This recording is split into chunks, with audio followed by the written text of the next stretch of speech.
नाजरीन, drama serial समझौता में रोहेल की नज़र अचानक से शानजे पर पड़ती है। रोहेल शानजे के साथ सरमद को देखता है। रोहेल दिल ही दिल में कहता है शानजे के साथ ये लड़का कौन है? क्या शानजे इसके साथ इन्वॉल्व है, इसे पसंद करती है? ये लड़का तो शक्ल से ही आवारा लगता है। मुझे लगता है ये शानजे की मासूमियत का फ़ायदा उठाकर ज़रूर शानजे को वरगलाने की कोशिश कर रहा है। रोहेल शानजे और सरमद के पास चला जाता है। रोहेल शानजे को आवाज़ देता है, शानजे तुम यहाँ क्या कर रही हो? कौन है ये लड़का?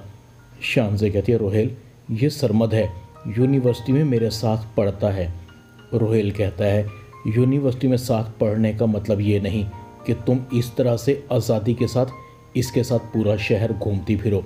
अगर तुम्हारी इस आज़ादी का मामू जान को पता लग गया तो जानती हो तुम्हारा क्या होगा? वो तुम्हारा यूनिवर्सिटी में आना जाना बंद कर देंगे। और वैसे भी ये लड़का मुझे तुम्हारे काबिल नहीं लगता। अपने आप को देखो और इसको देखो, कुछ तो अपनी और मामू जान की इज्जत का ख्याल करो। सरमद कहता है, ये आप मेरी इंसल्ट कर रहे हैं।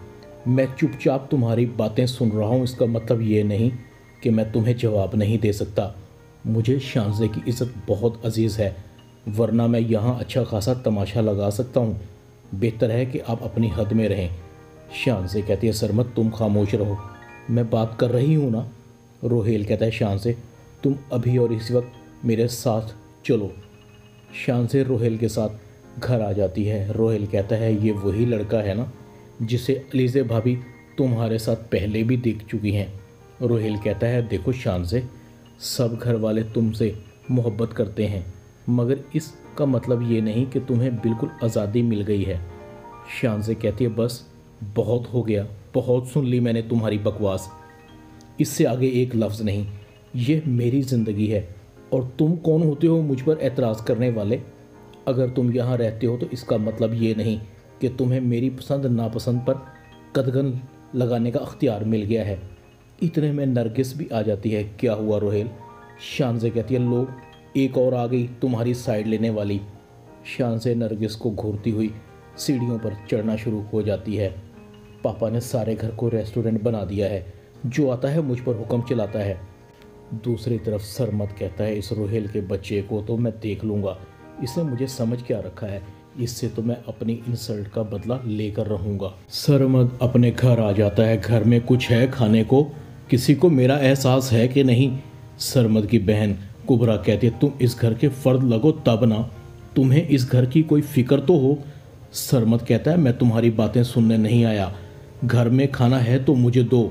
कुबरा कहती है, जिम्मेदारी का एहसास नहीं है, पढ़ाई के नाम पर धोखा दे रहे हो, सारा सारा दिन अपने आवारा दोस्तों के साथ घूमते फिरते रहते हो। सरमद कहता है, देखो मेरी खामोशी का नाजायज़ फ़ायदा मत उठाओ, मेरा दिमाग घूमने वाला है। अजरा कहती है, कुबरा सरमद को खाना दो, घर संभल जाएगा, तुम फिक्र ना करो। दूसरी तरफ रोहेल नरगिस को बताता है, आंटी मैंने शानजे को किसी लड़के के साथ देखा है, वो लड़का शक्ल से ही आवारा लगता है। मुझे डर है शानजे और उस लड़के के दरमियान कुछ गलत ज़रूर है। मैं जानता हूँ कि शानजे मासूम है और शानजे उसके जाल में फंसी हुई है।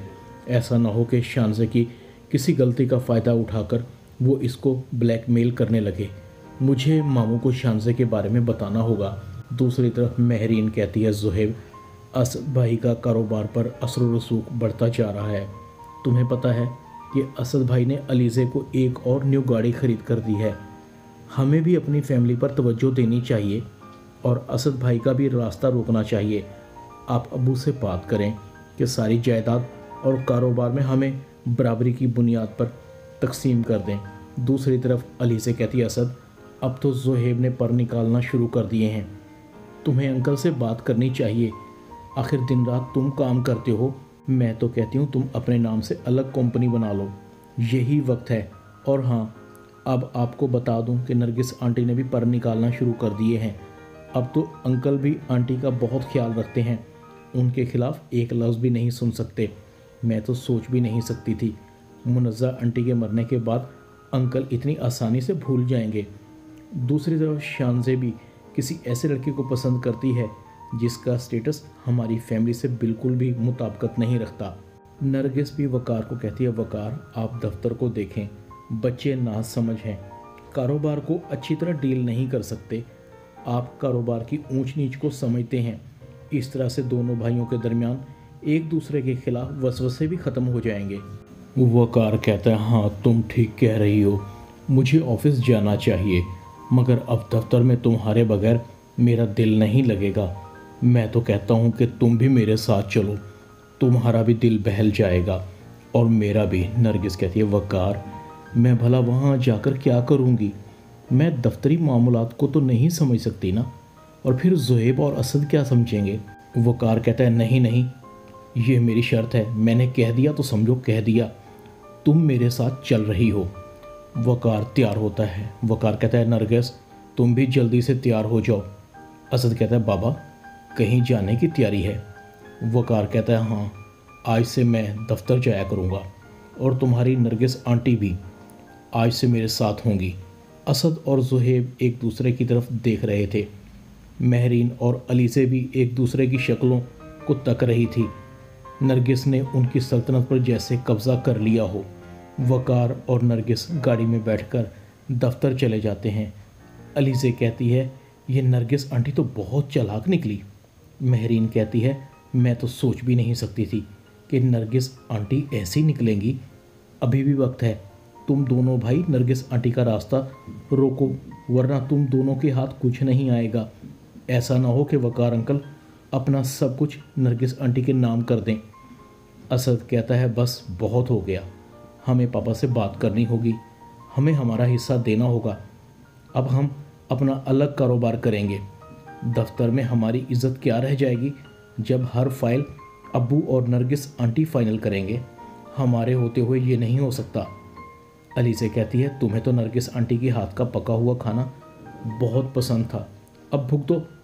दूसरी तरफ सरमद कहता है, मुझे शांजे से अपनी शादी की बात करनी ही होगी।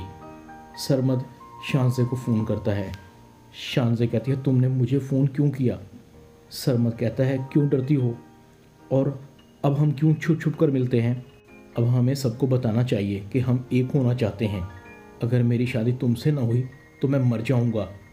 अब तुम्हें फैसला करना होगा, मेरी मोहब्बत का जवाब मोहब्बत से देना होगा, वरना मुझे अपने हाथों से जहर दे दो। वैसे भी मैं तुम्हें किसी और का होते हुए नहीं देख सकता, इससे बेहतर है कि मर जाऊं। शांजे कहती, नहीं नहीं, तुम्हें मरने की ज़रूरत नहीं है, मुझे सोचने का कुछ वक्त दो। सरमद कहता है, बस अब बहुत हो गया, अब वक्त नहीं, सीधी शादी होगी। ड्रामा समझौता में इतना ही। चैनल को सब्सक्राइब कर दें, वीडियो को लाइक कर दें और बेल आइकॉन के बटन को दबाकर ऑल पर क्लिक कर दें ताकि आपको मेरी नई आने वाली वीडियो का नोटिफिकेशन फ़ौरन मिल सके। अपना ख्याल रखिएगा। अल्लाह हाफ़िज़।